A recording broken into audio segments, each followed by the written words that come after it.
महाराष्ट्राच्या राजकारणातला एक जबरदस्त माणूस आपल्यातनं निघून गेला. दादांच्याबद्दल एक मला आठवण सांगावी वाटते. संपतराव अवघडे उभे होते विधानसभेला, तेव्हा दादा आले होते आणि मी, तात्या आणि बाबू सूर्यवंशी असं त्यांना हेलिकॉप्टरवर तिथं स्वागत करायला गेले होते. आणि त्या गाडीतून येताना मला दादा म्हणाले की तुम्ही काँग्रेसचे अध्यक्ष आहात, म्हणून माझ्याकडे यायचं नाही असं नाही, तुम्ही ह्या सगळ्यांना सोडून माझ्याकडे या आणि तुमचं काम करून घ्या, कुठल्याही लोकांच्या हिताचं जे काम असेल ते करून घ्या. असा हा माणूस, वेगळा माणूस, वेगळ्या विचाराचा माणूस, सगळ्याला सामावून घेणारा असा माणूस आज आपल्यातून गेला. असं व्यक्तिमत्व घडायला कितीतरी वर्ष जात असते.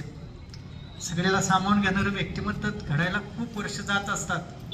आणि असं व्यक्तिमत्व आपल्यातून निघून गेलंय, त्यांना आम्ही दोषी परिवाराच्या वतीनं आदरांजली वाहतो.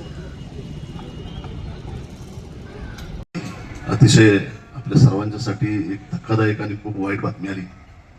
महाराष्ट्राचे उपमुख्यमंत्री, महाराष्ट्राचे लाडके नेते आणि एक परखड आणि एक मिस्किल नेता, लोभस नेता आणि एक संवेदनशील नेता आपल्यातून निघून गेला.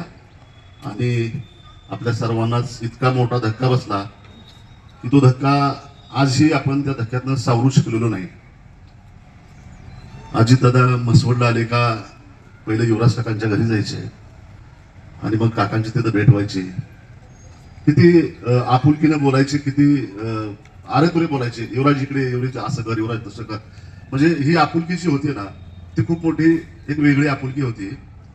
स्वर्गीय माजी आमदार पोळतातेंच्या बरोबर काम करताना मी अतिशय लहान वयात, म्हणजे दादांच्याकडं जाण्याचा, दादांच्याकडे बसण्याचा, किंवा त्यांचे ते कसं बोलतायत, काय करतायत, लोकांना कसं ट्रीट करतायत हे बघण्याचा योग आला. आणि त्यानंतर बऱ्याच वेळा अनेक वैयक्तिक काम घेऊन किंवा एखादं सार्वजनिक काम घेऊन जरी दादांच्याकडे गेलं तर दादांच्या कामाची पद्धत काय होती ही खूप जवळून अनुभवायला मिळाली आणि ती कमी वयात मिळाली. म्हणून आज दादा गेल्यानंतर आपल्या सर्वांना जो इतका मोठा धक्का बसलाय, यात महाराष्ट्र हडबडलाय. आणि आज ही माणसं, महाराष्ट्रातली माणसं आज ही त्या धक्क्यातून बाहेर आलेली नाही.